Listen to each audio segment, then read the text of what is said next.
Hello viewers, welcome to the part 4 of the step-by-step Oracle Data Guard series, and in this part we are going to talk about different log gap resolution scenarios.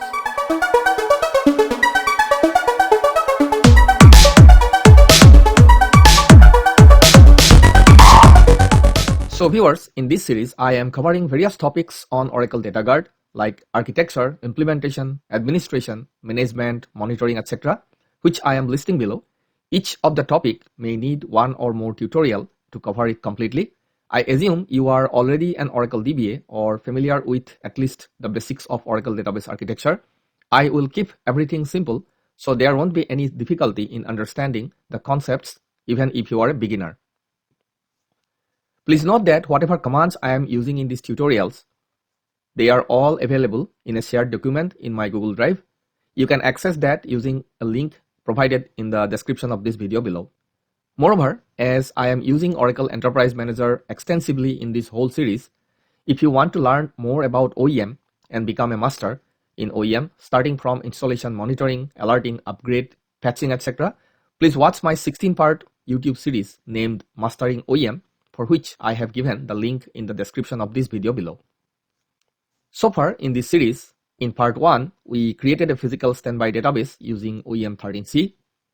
In part 2, we discussed about the DataGuard architecture, configuration, DataGuard broker, and useful administrative commands.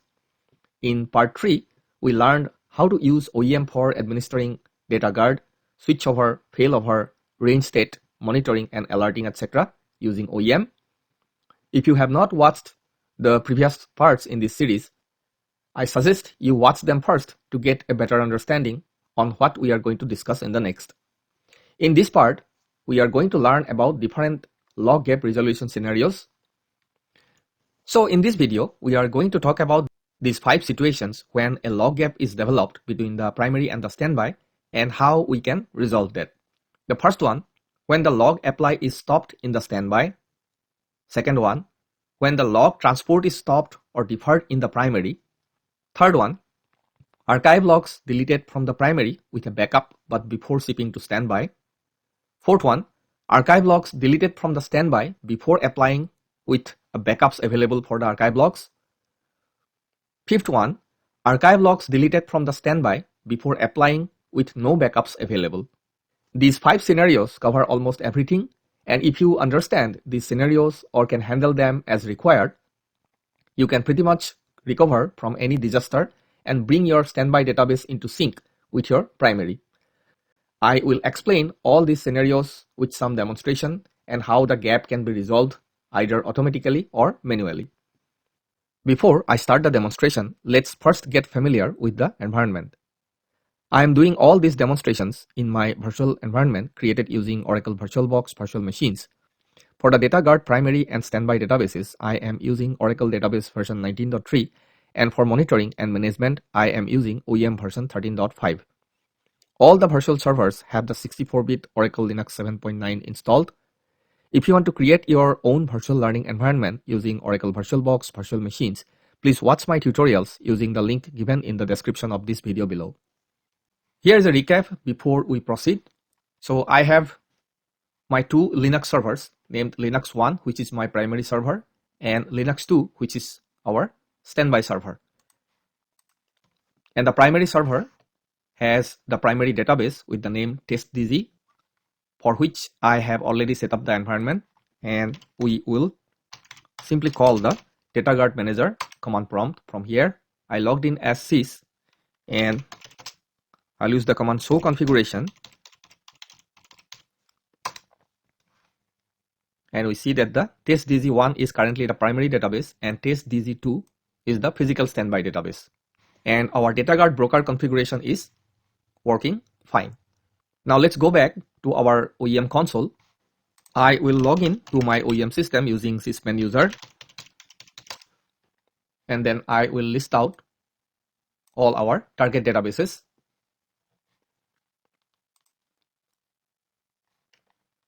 And as you can see, this testdg1, that is the primary database, and testdg2, that is the standby database, both are listed as target databases in my OEM system. Now let's take the first scenario where the log apply is stopped in the standby. This scenario usually comes when your standby DB needs to be taken down for maintenance or reboot of the server. Then you stop the log apply service or MRP process temporarily. Or a situation when the MRP is stopped due to an error in the system. The good thing is this is an automatic resolution scenario where DataGuard will take care of the gap automatically once the MRP process is started. Let's go to our standby server, and I will connect to the standby database using sysuser, and I will simply execute the SQL query to find out the status of the various DataGuard related processes. And here we can see that the MRP is currently applying the logs with log sequence number 76. So this is quite common, and you already know how to manually stop and start the log apply or MRP process. There are a couple of ways to stop the MRP process or the log apply service using the command prompt or SQLs, using the OEM, or using the DataGuard broker. So the first one we already did a couple of times in the last couple of tutorials, that is to use the command that is alter database, recover, manage standby database, cancel. But today we are also going to learn how to stop the MRP process using DataGuard broker command or the OEM. So we will first start the MRP process again. Let's check the status. It is running again. And now I have another window open that is connected to the Linux 2 server, that is our standby server. And here I'm going to connect to the database using DataGuard manager command prompt. That is tgmzrl sys and the password also. First, let's do a show configuration. And we see that everything is working as expected.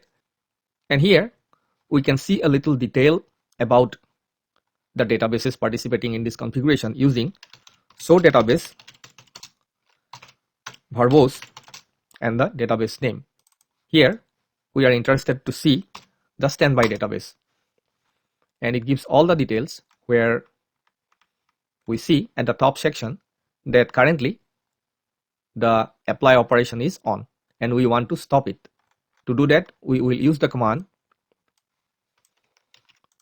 edit database test dg2 set state apply off. I'm just copying and pasting the commands here to save time and to avoid wasting time in correcting any typos. And once we execute this command, the apply operation will be stopped, which we'll be able to see again if we run this show database verbose command, where at the top section now we can see that the apply is off, and the same status will be also reflected in the SQL prompt if we execute the same SQL query here. And now we can see that the MRP process is no more running. Now I'll go back to the DataGuard manager prompt, and to start the apply operation again, we will use the command edit database test dg2 set state apply on. Now I want to do the same thing using OEM. So I'll go to our OEM console, and already the list of databases are given here, and I will simply click on the standby database target here to go to its home page. Once we are at the home page of the standby database, we'll go to availability menu, then we'll go to DataGuard administration.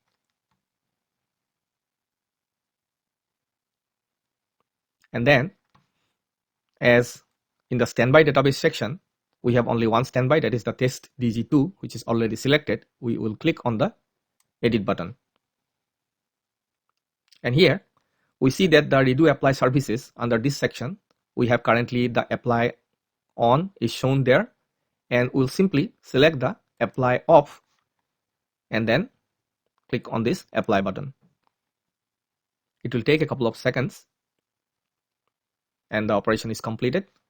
Now let's go back to our SQL prompt, and we will run this command again, and the MRP process is not running. The last apply was done on 76. As we can remember, it was applying the log sequence 76. Now we will create some log gap by doing some log switches in the primary. I have another window open here, and I will connect to the database using sysdba and do alter system switch log file 1, 2, 3, 4, and 5.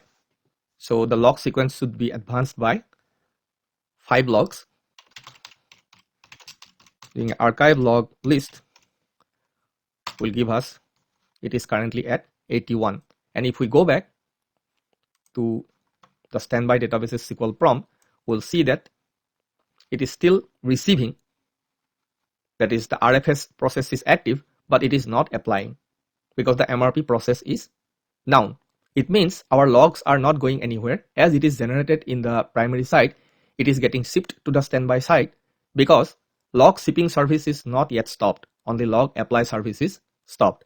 So once we start the log apply service, immediately the MRP process will appear here and it will start applying the pending logs. To do that, we will go back to our OEM console again and then start the MRP process. This time, we will simply select this apply on option and then click on the apply button. It will take a couple of seconds to reflect the status, and it is done. Now we'll go back to our SQL prompt again and we will see if the MRP process is up. Yes, MRP process is up, and currently it is applying the log sequence number 81, which is expected. So we can say that it was an automatic resolution of the gap because once the MRP process was brought up, DataGuard was able to resolve the log gap automatically. Now let's take the second scenario where log transport is stopped or deferred in the primary. This is also quite common when your primary database needs to be taken down for maintenance or during a vast data change where you don't want to transport or ship the logs before the changes have been verified to be working fine. Then you stop the log shipping temporarily to keep the standby database safe. Or suppose due to a network error, there was no connectivity between the primary and the standby server, causing the log shipping to be stopped. The good thing is this is an automatic resolution scenario where DataGuard will take care of the gap automatically once the log shipping starts. As in the previous scenario, here also there are a couple of ways to stop the log shipping manually. Using the command prompt, that is in SQL prompt, using the DataGuard manager command or DataGuard broker command, or using OEM. Now to stop the log shipping or log transport from the primary to the standby using SQL prompt, we will first go to the primary server. First, we need to find out in the primary database the log archive dest initialization parameter who is controlling the log transport or shipping to the standby. So we will simply do the show parameter log archive dest command in the primary database because it gives all the 30 log archive dest and log archive dest state parameter values. So it's a long list, and we can see that the log archive dest one parameter is nothing but the primary database itself, where it is transferring the logs to the fast recovery area, and the actual standby location is pointed by this log archive dest 2 parameter, where we see all the details about the standby database. We see here the net service name of the standby database and other options selected for the log shipping. Now each and every log archive dest n parameter has also a corresponding log archive dest state n parameter, which actually controls whether the first parameter is enabled or disabled. So we can see that the corresponding parameter for the standby dest is this log archive dest state 2, which is currently enabled. So to stop the log shipping or log transport from the primary to the standby, we have to disable this parameter, and this is done by alter system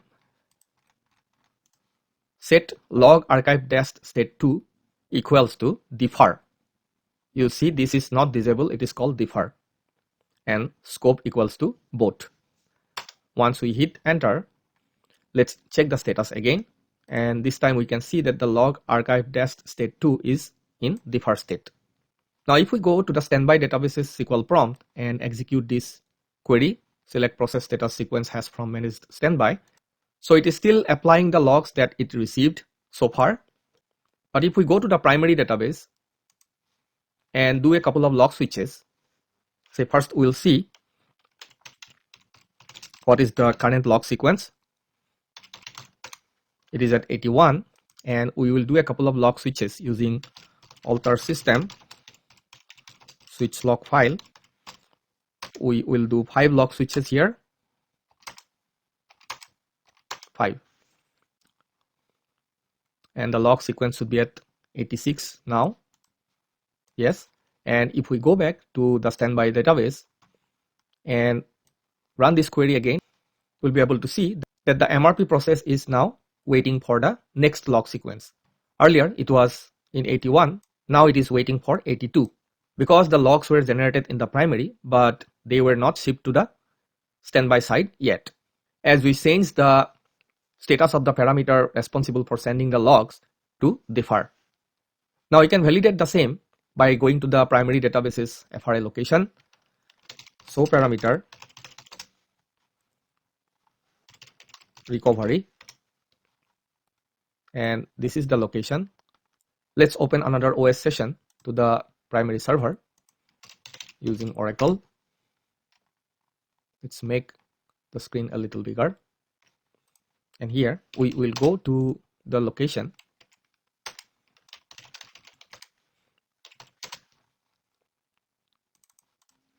go to the database, go to the archive log location, and then go to today's date. We should be able to see that the log sequences up to sequence number 86 are still in this location. Yes, it is up to 85 because 86 is not yet archived, which is still in the current state. So we have all these log sequences from 81 to 85 generated, and they are still available in the primary, but they were not shipped to the standby side yet. And if we go to the same location in the standby side, let's open another session as Oracle user.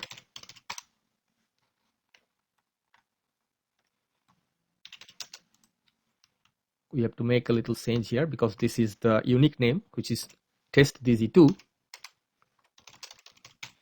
and here we see that it is still stuck in log sequence number 81. As I mentioned already, this is also an automatic resolution scenario, and once we start the log shipping or transport activity from the primary database, MRP process will catch up all the logs which were pending before immediately, and the log gap will be resolved. Let's see it in action. We will go to the primary database again. Now we have a couple of ways to enable the log shipping. If you want to see what's going on, we can simply go and see a show configuration output here, and it shows a couple of errors here. If we want to see the errors in detail, let's do a show database verbose testdz1, and it will give all the details here. And at the top section, we can see that it is giving us the actual error message here. That is, the redo transport service for member testdz2 is not running. At this point, you can also enable the log transport using the dataguard broker command, which I am giving in the description of this video. But we are going to use the SQL command to enable the log shipping. So let's go back to the SQL prompt in the primary database. I will just copy this command, paste it, and we are going to make a small change here. Instead of defer, it will be now enable, and scope equals to, say, both. Now let's do a show parameter again to see the actual status. Yes, now you can see that the log archive dash state 2 is now enabled. Now if we go back to the directory where the archive logs should be shipped in the standby, and do an ls-lrt, we should be able to see that immediately the pending logs have been transferred, that is the 82, 83, 84 and 85. And now if we go to the DataGuard broker prompt and do a show configuration,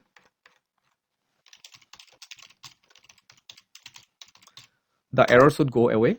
Yes, now it is clean. Now let's go to the SQL prompt in the standby database and execute this select process status sequence SQL statement again. This time the MRP process has advanced to 86, which was expected. Now just for information purpose, I will show you how we could have stopped the log shipping using OEM. Now we are in the DataGuard administrative page, and if we want to stop the log shipping from the primary using OEM, then all we need to do is to click on this edit link here for the primary database. And in the redo transport services section, we see that we have two options there, the redo transport on and redo transport off. All we need to do to stop the redo transport is to select this option and then click apply. And if we want to do the same thing using DataGuard broker manager command, then all we need to do is to use the command edit database test dg1 set state transport on. I will just discard this command because the log transport has been already enabled. So in the second scenario also, we can say that the DataGuard will automatically resolve the gaps once the redo transport is turned on. Now let's take the third scenario, where the archive logs were deleted from the primary with a backup but before shipping to the standby. This is a little serious scenario when your archive logs are deleted from the primary database, but the good thing is you have a RMAN backup. In this case, once you restore the archive logs to its original location, like your database's first recovery area, it becomes an automatic resolution scenario where DataGuard will take care of it automatically by shipping the logs from the primary database to the standby database. Let's see this in action. To do this, I will stop the log shipping first, then create some logs in the primary, then back them up and delete them from the primary database. So this time I will stop the log shipping using OEM, and I will select the redo transport off option here, and then we will click on the apply button. Please note that although at the top it is shown as the standby database, that is test dg2, we are actually editing the primary database properties for this database test dg1. Now we will click on this apply button. It will take a couple of seconds.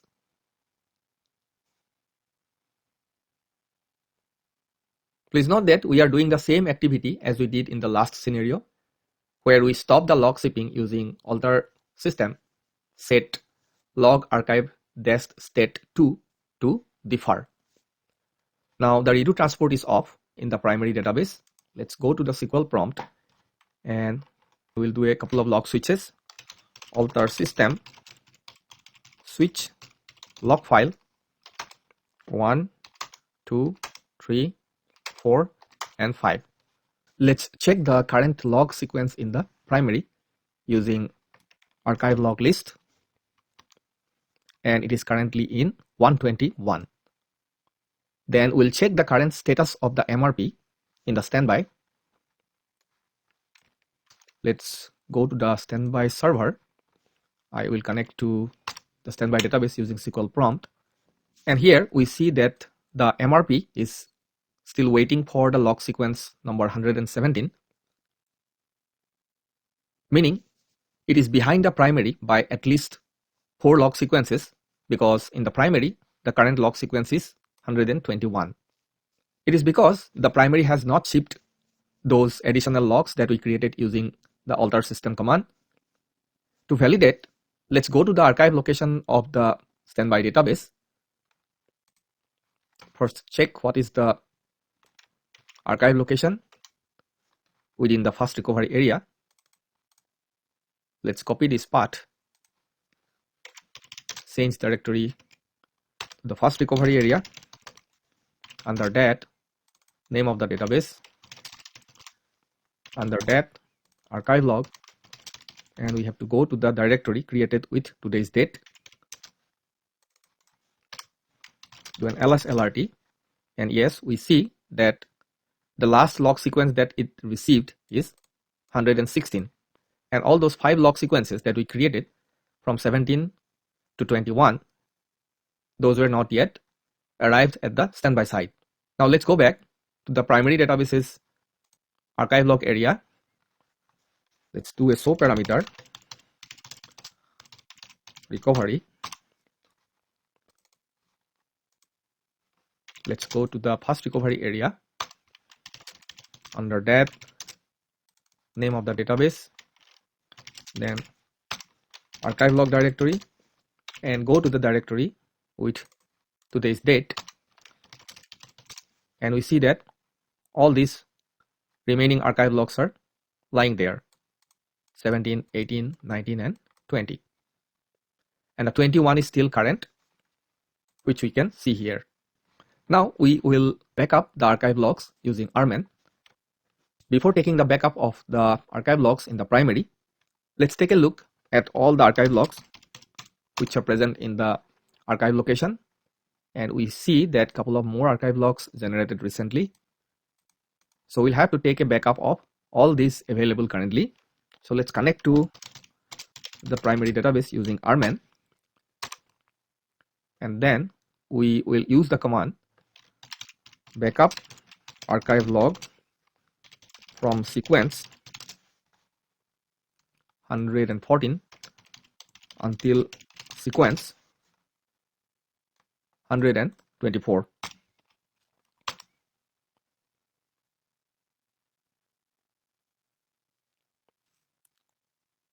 And then we will delete all these archive logs from the location from where we back them up using delete force archive log all.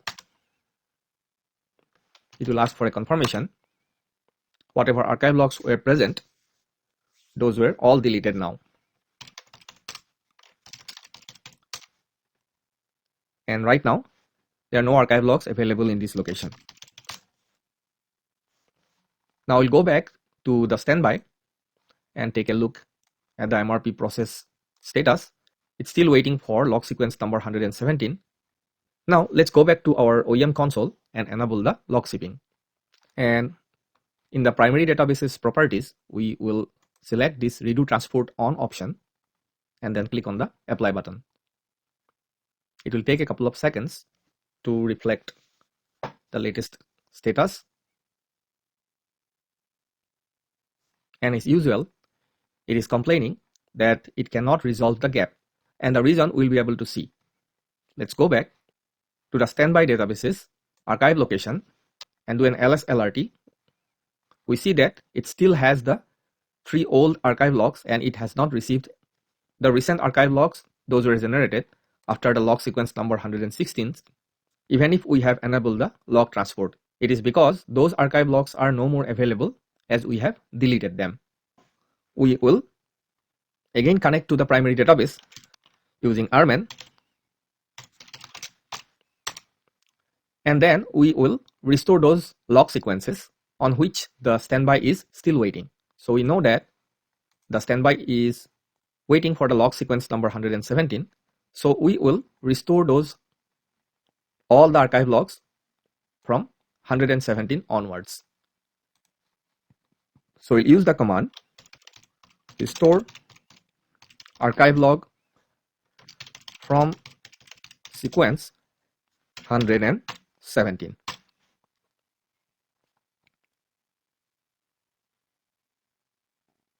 And it has restored up to 124. Let's validate by going to the archive location of the standby. Let's do an lslrt. They should be here momentarily.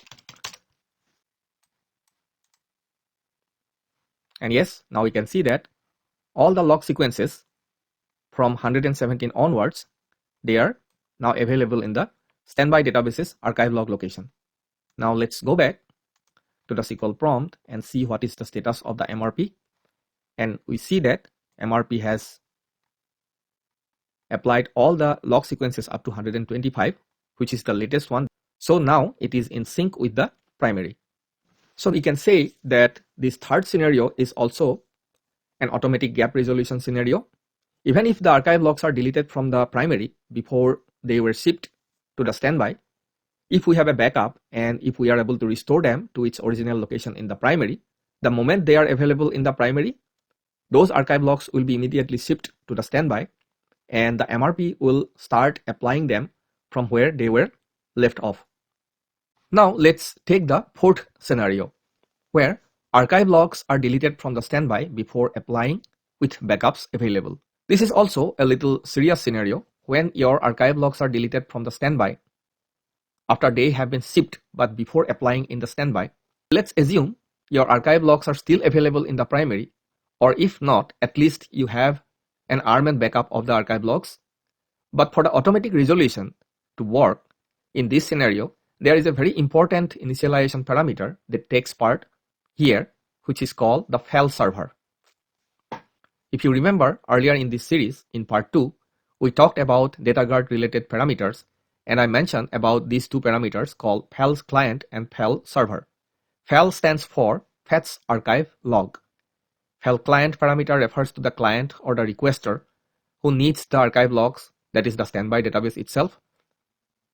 File client parameter is now obsolete, at least after Oracle 12c, but file server is still very important. And file server parameter refers to the server or the provider who sends the archive logs, that is usually the primary database. With the help of this parameter, it becomes an automatic resolution scenario where DataGuard will take care of the gap. With the help of the file server parameter, the RFS process in the standby directly communicates with the archiver process in the primary and requests to send the required archive logs to the standby. Let's see this in action. To do this, I will stop the log apply or MRP first in the standby and then do a few log switches to create some logs in the primary. So they are shipped but not yet applied in the standby. Then I will delete them from the standby database and start the MRP. So first I will use this command in the standby, alter database recover manage standby database cancel. And then I will go to the primary and do a few log switches. 1, 2, 3, 4, 5. Let's see the latest log sequence, which is 102. Now, because we just stopped the MRP process in the standby, all the log sequences up to 101 should be available in the standby archive log location. So let's go to the standby server and do an ls lrt in the archive location, and we see that up to 101 all these archive logs are available. Now what we are going to do, because we knew that it already applied all the archive logs up to 97, we will delete all the archive logs after 97, that is 98, 99, 100 and 101. So we will forcefully delete them in the operating system level using rm command. So rm 98, 99, 100 and 101. So the archive logs up to sequence number 97 are available. Go to the SQL prompt and start the MRP process using alter database recover managed standby database using current log file disconnect. And it is started. Now let's check the status of the processes. And we can see that it is waiting for log sequence number 99. It is not just 99 because we deleted 4 archive logs, but it is showing one of those. Now we see that it is waiting for the logs which were deleted from the standby, but if we look at the location,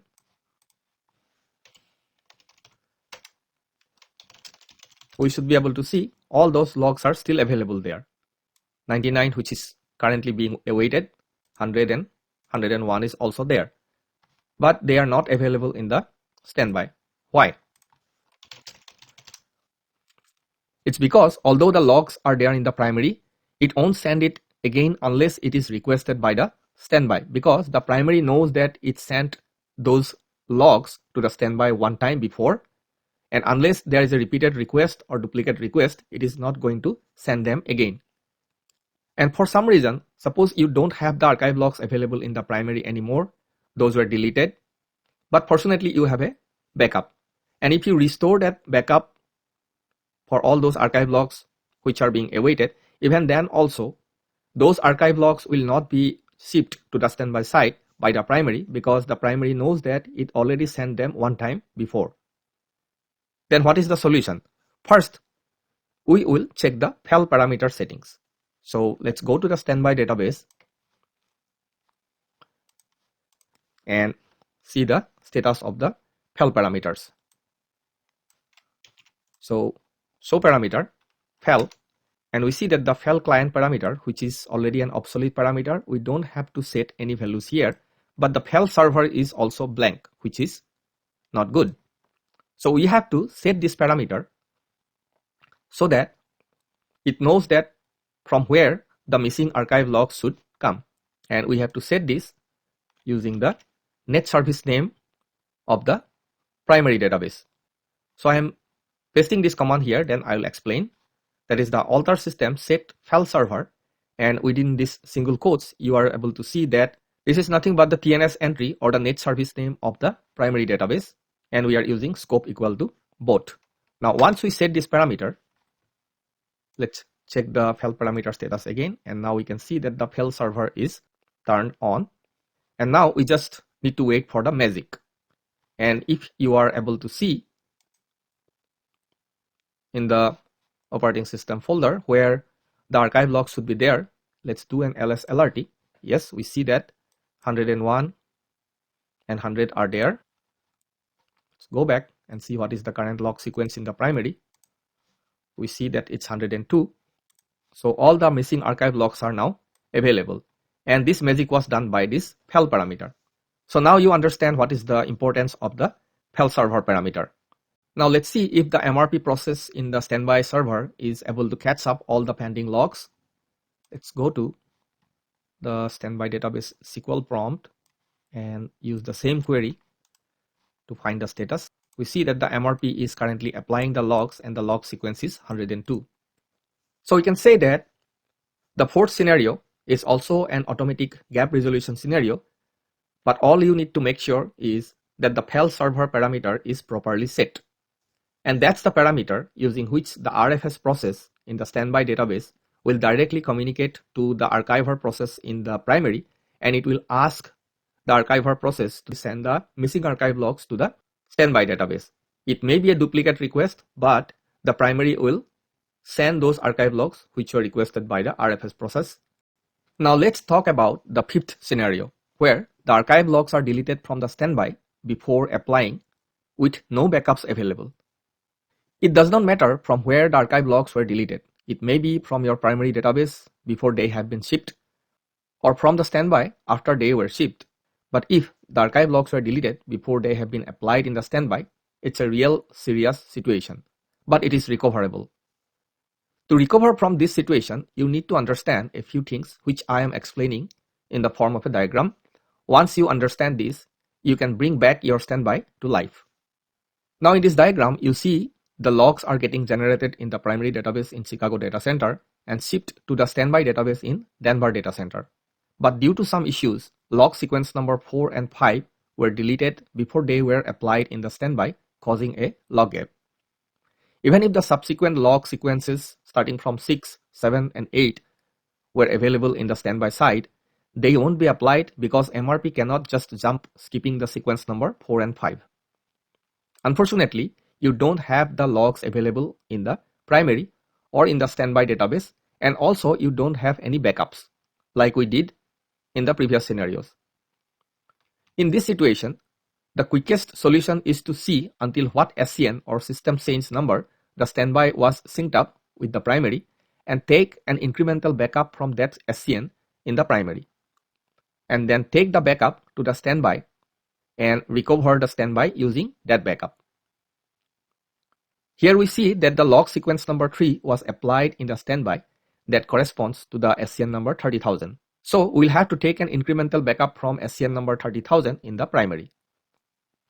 Once we take the backup, Guess who knows about it? It is none other than the control file in the primary. It knows about the backup that we just have taken. So when we will transfer the backup to the standby, we must also take the control file along with it. But how can the standby use the same control file as the primary? Well, there is a way by converting a copy of the primary control file to a standby control file and then transfer. And then we start the standby database using the standby control file and recover it using the incremental backup that we took from the primary. Once we recover the standby database using the backup, it will be synced up with the primary until the latest SCN, which is in this example 80,000. And from that point onwards, DataGuard will start working as normal as the gap is no more present. Now let's see this in action. First, I will stop the MRP in the standby. Then I'll stop the transport of logs from the primary and do a few log switches to create a few archive logs. Then I will delete 2 of the newly created archive logs in the primary. Then I will start MRP in the standby and also start the transport from the primary. We will see that the MRP is now waiting for those 2 logs which were deleted. Now before stopping the MRP process, let's see what is the status of the MRP. Currently it is applying the log sequence 102. Now we will stop the MRP process. Let's check the status again, and it is stopped. Now we will also stop the log shipping from the primary. We will go to the SQL prompt in the primary, and using the command alter system set log archive dash state 2 equals to defer scope equal to both, we will stop the log shipping from the primary to the standby. And then we will do a few log switches to create some logs, archive logs. Let's check the latest log sequence in the primary, which is 107. Now because the MRP is also stopped and log shipping is also stopped, these recent log sequences will not be available in the standby side. So let's validate that. Earlier it was available up to 101. Yes, up to 102 it is available. But all the recent ones, that is the 3, 4, 5, 6, 7, these archive logs are no more available. Say out of these all archive logs, we will delete 2 of the archive logs which were recently generated. Say this is 104 and 105, which we are going to delete in the operating system level using rm command 104 and 105. Now we will resume the log shipping from the primary and also the MRP process. First, let's start the MRP.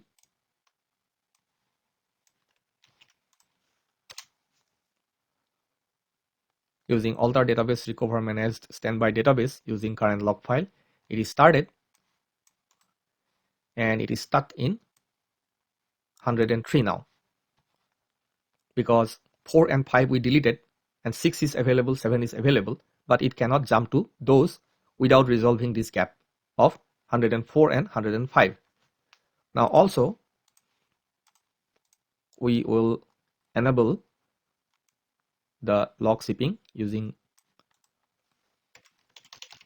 alter system set log archive dash state 2 to enable and scope equals to both. And in the standby databases archive location, we have the 1, 2 and 103 and then 106, but 104 and 105 are not there. And now because we don't have the backups of these missing archive logs available, we are in a real serious situation. So we will proceed with the steps that I just explained in the slides before. First, we will connect to the standby database and take its SCN number, which is the latest, using select current SCN from $v database. And this is the SCN number. And beyond this, there is no changes happening in this database because it is still stuck in the log sequence number 103. Now the next step is we will take an RMAN incremental backup in the primary database from this SCN number Now that we know the SCN number on which the standby is stuck, we will use that SCN number to take an incremental backup in the primary. So we are in the primary server, and now we are going to first create one directory to keep the backup pieces under the temp file system, and the name of the directory is bkp. So let's create it first. Then I will connect to the primary database using rman prompt, and then using an rman run block I am going to take a backup. Let me copy and paste it, and then I will explain. I'm using this run block starting with this curly brace, and I'm allocating one channel to the disk, and the backup piece location is this temp bkp that we just created, and that is the format I'm using. And the actual backup command is backup incremental from SCN. This is the SCN number that we copied from the standby, then database, and I'm ending the command here. Press enter. This incremental backup should not take a very long time based on how many transactions have been carried out after that particular SCN in the primary, because ours is a test database and it should not take more than a few seconds. And the backup has been completed. Next, we have to take a backup of the current control file in the primary database for the standby database using the command backup current control file for standby, and the format I am using for the same location where I have created the backup pieces, and the name of the backup copy of the control file will be standby_control.ctl. Press enter. Now let's go back to the command prompt and see the backup pieces in the bkp directory, and we can see these 3 backups are available, which we are going to transfer to the standby location using an scp command. Because I have the user equivalence set up for the Oracle user between the Linux 1 and Linux 2 servers, I don't have to specify a password to transfer these backup pieces. Just press enter, and that will transfer all the 3 backup pieces to the standby server. Now let's go to the standby server, and I have created the same backup directory in the standby server also.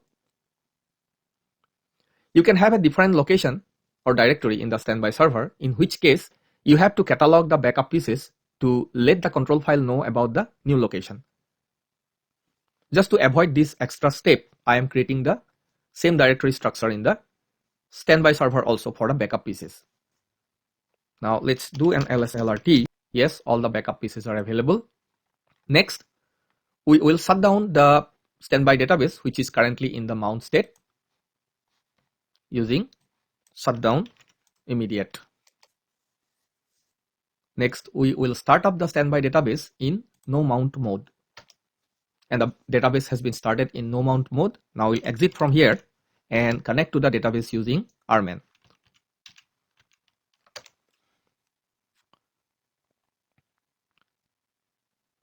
Next, we are going to restore the standby control file that we copied from the primary in the standby server using the command restore standby control file from.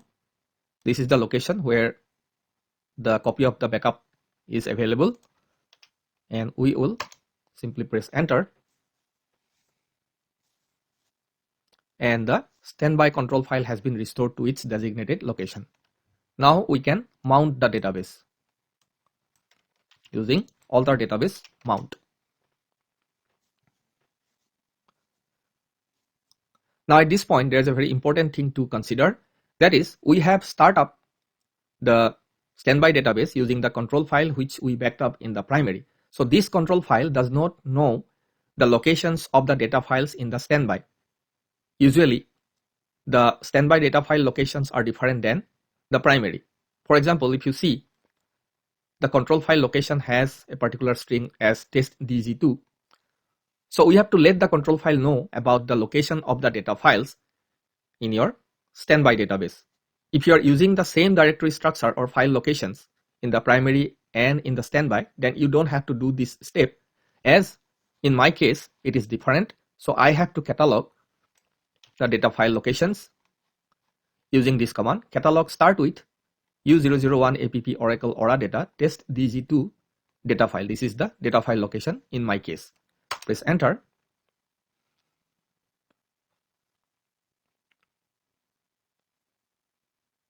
And it will ask for a confirmation. Type in yes. And all the data files have been cataloged in the new control file. Now the next command to use is the switch database to copy, so that the changes are permanent. Now we are almost done. The next step is to recover the database using recover database no redo. This no redo is required because there is no redo log files required for this recovery. It will be solely based on the incremental backup that we have taken. Press enter. And it just finished momentarily. The reason is between the SCN where the standby was stuck and when we took the backup in the primary, there was no change because this is just a test environment. We have not made a lot of changes in the primary database. So the incremental backup literally has nothing to be recovered. But it doesn't mean that you don't have to recover. You must use this command recover database no redo. Now we will go back to our SQL prompt and we will try to start the MRP process using alter database recover managed standby database using current log file disconnect, and it has been altered. Now let's check the status of the recovery processes using our mostly used query here, and we see that the MRP process is currently up and the log apply has been resumed from sequence number 107. Now let's do a couple of log switches in the primary and see how it catches up using alter system switch log file 1, 2, 3. That is enough, and it should take the sequence number advanced by 3, which is now 110. And let's go back to our standby database and execute this query again. Yes, we can see that the MRP is currently applying the 110 log sequence, which is the latest. So we have brought back our standby database into sync with the primary, and currently there is no log gap. Now let's check the current SCN of the primary and the standby one more time using the select current SCN from $$ database, and in the standby we can see it is 17264894. We will execute the same in the primary also, which is 17266170, and both these numbers are very close to each other. It means our primary and standby are in sync. Now we have recovered from all this more or less disaster scenario, and you know how important it is to keep your archive logs intact.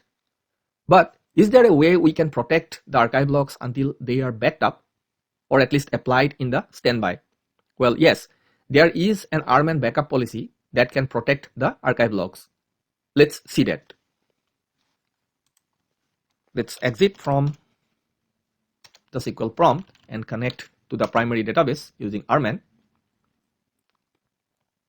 and then we'll use the show all command to display all the policies in the RMAN. And here, the second last line, if you see something here, configure archive log deletion policy to none. That means right now the archive logs are not protected. There are a couple of values that can be set to protect the archive logs, which are, say you want to delete the archive logs only when they are applied in all the standbys available. In that case, you can use this command. I'm just pasting it here. Configure archive log deletion policy to applied on all standby. And if you press enter, this policy will take effect. Let's do a show all. And now we can say that our archive logs will be deleted only when they will be applied on all the standbys. Another setting is, say you want to delete only when it has been sent to the standby, although it has not been applied, then you can use this particular policy, which I'm pasting here. Configure archive log deletion policy to shift to all standby.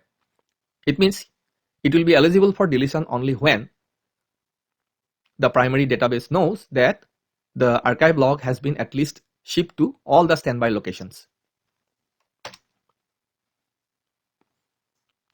The third option is, say you want to delete only when it has been backed up and also it has been applied.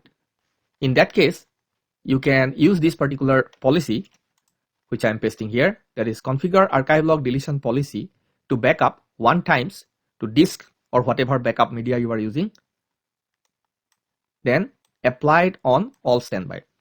If you use this,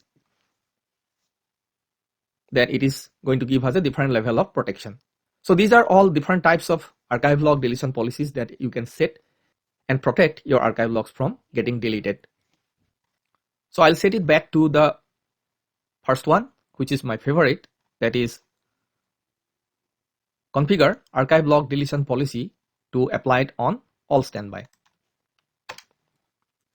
So viewers, this is all for today. And in the next part, we will cover various standby database protection modes. So viewers, please provide your feedback in the comment section of the video and hit the like button if you found it useful. That will mean a lot to me and help grow this channel.